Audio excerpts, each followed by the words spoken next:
Hello friends, welcome to my channel Jo Reddy వ్లాగ్స్కి.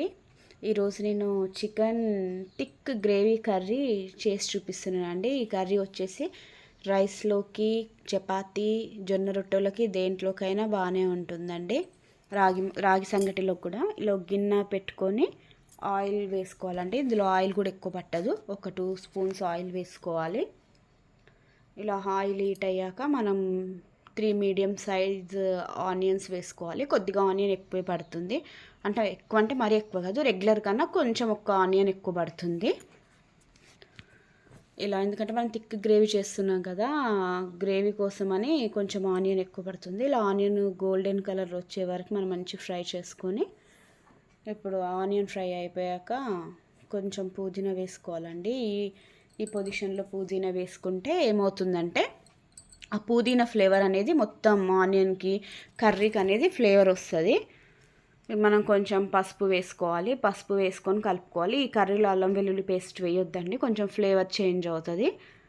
ఇలా మనం clean చేసి పెట్టుకున్న చికెన్ని ఇలా వేసుకోవాలండి. వేసుకొని కలిపేసుకొని ఒక 15 మినిట్స్ అలా మంచి సిమ్లో పెట్టి మగ్గించాలి.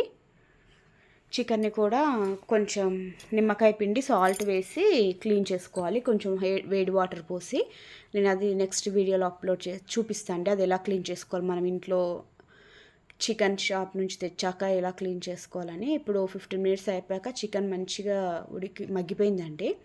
మనకు తెలిసిపోతుంది చికెన్లో ఎక్సెస్ ఆయిల్, వాటర్ అదంతా మనకు రిలీజ్ అవుతుంది, అందులో ఉంది.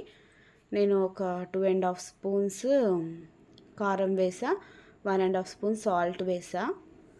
ఇప్పుడు టమాటా వేయాలి. ఇప్పుడు మనం ఇలా వెంబడి కలిపేయొద్దండి, ఎందుకంటే మనకి ఆయిల్లోనే కొంచెం కొంచెం కర్రీ ఇలా ఉడుకుతున్నప్పుడు ఆయిల్లోనే మనకి కారం, ఉప్పు అది మగ్గిందనుకోండి, మనకి కర్రీకి మంచి కలర్ఫుల్గా వస్తుంది అన్నమాట. ఎందుకంటే కర్రీ మంచి కలర్ఫుల్ వస్తుంది. ప్లస్ ఇంకోటి ఏంటంటే కొంచెం మంచిగా ఇట్లా కారం కారం స్మెల్ ఒక రకంగా రాదనమాట. ఇలా కొంచెం మగ్గించేయాలి. ఆయిల్లో కారం కూడా ఉడికిపోతుంది అనమాట. చూడడానికి మంచి కలర్ ఉంది. ఇక్కడ నచ్చితే మిర్చి వేసుకోండి, లేదంటే స్కిప్ చేయండి. ఈ ప్లేస్లో కాస్త మనం చారిపోయేంత వాటర్ వేసేసుకొని కరివేపాకు కూడా అందులో వేసేస్తే మనకు ఆ కరివేపాకు ఫ్లేవర్ అంత మంచిగా అందులోకి ఉంటుందండి. మనము గరం మసాలా వేసేసుకొని కొత్తిమీర వేసేసుకోవాలి. ఇప్పుడు కొత్తిమీర వేసేసుకొని మనం ఏంటంటే ఆ స్మెల్ అంతా మనం బయటికి పోకుండా మూత పెట్టేసి కొంచెం లిడ్ పెట్టేసి 30 నుంచి 35 మినిట్స్ సిమ్లో, లో సిమ్ పెట్టేసి ఉడికించేసుకోవాలి. అలా చేస్తే అసలు చాలా బాగా కర్రీ చాలా బాగా స్మెల్ అంతా అందులోనే ఉండి అవన్నీ గరం మసాలా, కొత్తిమీర, పుదీనా, కరివేపాకు ఈ ఫ్లేవర్ అనేది బాగా తెలుస్తుంటుంది అనమాట. అందుకే అల్లం వెల్లుల్లి పేస్ట్ వేస్తే దాన్ని డామినేట్ చేస్తుంది. చూడండి ఇలా రెడీ అయింది కర్రీ. నచ్చితే లైక్ చేయండి, షేర్ చేయండి, సబ్స్క్రైబ్ చేసుకోండి.